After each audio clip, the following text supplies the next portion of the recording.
blessed sharing and hearing of His Word this morning as we pause and take a look at 1 Corinthians, this section of Scripture from Paul. A couple of weeks ago, Memorial Day weekend, there was a radio station that played the top 500.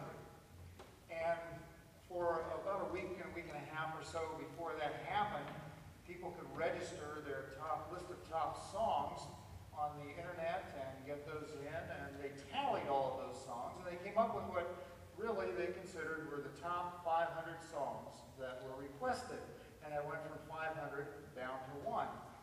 That caught my attention because most of the music that they played, or virtually all of it, I remember. It was kind of from a generation in which I remember the music, and I was familiar with the artists and a lot of the lyrics and almost virtually all the music that was played.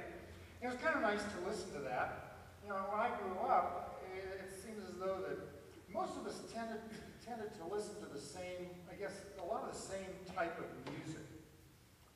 There were different styles of music, of course, but it was basically a lot of the same things. I remember going to college and in the dorms, and that you'd go to any room, and basically you were hearing about the same style of music being played all throughout the dorm. And of course, I remember the top 40 lists, and you always knew which were on the top of the charts and the top 10s and all that kind of thing.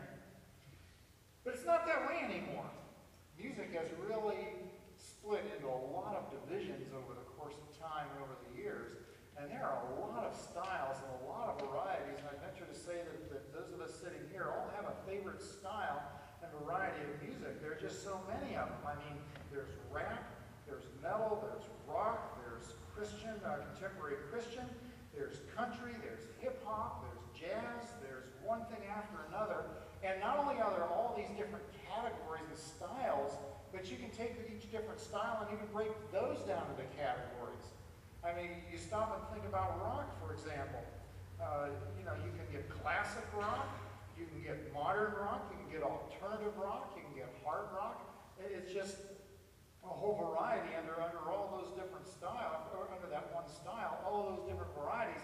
So I went to the internet. I thought, I want to see what kind of charts there were out there. As I said earlier, you could pretty much tell which were the top 10 on the charts. Now you have to decide which chart are you going to look at. There must be 50 or more charts out there with all these top 10 songs. And when you say, what's in the top 10, you better ask of which chart, because there are a lot of them that are out there. All these varieties and all these different styles. Wow, a lot of music, a lot of music. But when I was growing up, even though there were different styles and different forms, you pretty much knew the names and the songs that were being sung, the names of the artists and the songs, and it's almost like there was the same community of music, I guess you could say. Even though there were different styles, there were some similarities to it, but it's changed so much. And I think that's indicative of our society. We have so many choices now and so many things. If you don't believe me, walk down a cereal aisle. And I've said that before, all the choices that you have. Yeah, and I think I've mentioned before, I noticed down at Bueller's walking through there, look for rice. Just try looking for rice now. I mean, there are so many varieties of rice, I'm ready to just walk off and tell Sharon, you do it. Because I don't know which variety to get. There are so many choices now, and we're full of choices. And I remember my dad talking about growing up, he had choices. Yeah, you opened this closet and you had 2 pair of pants. You either wear this pair or that pair. Or you had 2 shirts. You know, you wore this shirt or you wore that shirt. That's not like that anymore. How many of us just have 2 pair of pants or 2 shirts or 2 dresses in our closet? There are choices, a lot of varieties and a lot of choices and a lot of styles. Now, you know, when we stop to think about it, we look at Paul in this morning's letter to the Corinthians. And he's looking at some of the choices that are going on there. And one of the problems and one of the issues that Paul is really dealing with here is he's criticizing the church in Corinth, because what's happened, there have been so many personality styles that have come into that church that the people in that community are splitting up into fan clubs. They're splitting up into fan clubs for Paul and for Apollos and for Cephas and for Christ, and that's what he talks about here.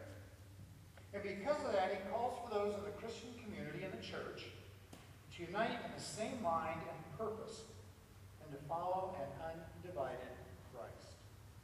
To follow an undivided Christ. In all of our diversity, which is good. Don't get me wrong. We're all diverse. We're all different. God made us that way. But he said we need to be undivided when it comes to Christ and to his place, and his position in our lives and in the church. And that's the key. That's the key Paul's dealing with. We can get divided into so many camps, into so many areas. And we have to keep that in mind. You know, because when we talk about the top of the charts, and we talk about the rhythm of our lives and the music and the song of our lives, Paul's saying Jesus has to be number one on those charts. He has to be number one on those charts. And when we think about that, we have to ask ourselves, why am I here? Why do I come here? What am I here for? What am I in the church for? We're not here because of the pastor. We're not here because of, as I said to the children, the administrative board chair or any one or two certain individuals. We're not here for all the various reasons that are important other than Jesus Christ. And he's the one who really is at the top of our charts. He's the one who sets the tone and the rhythm for our lives as the church.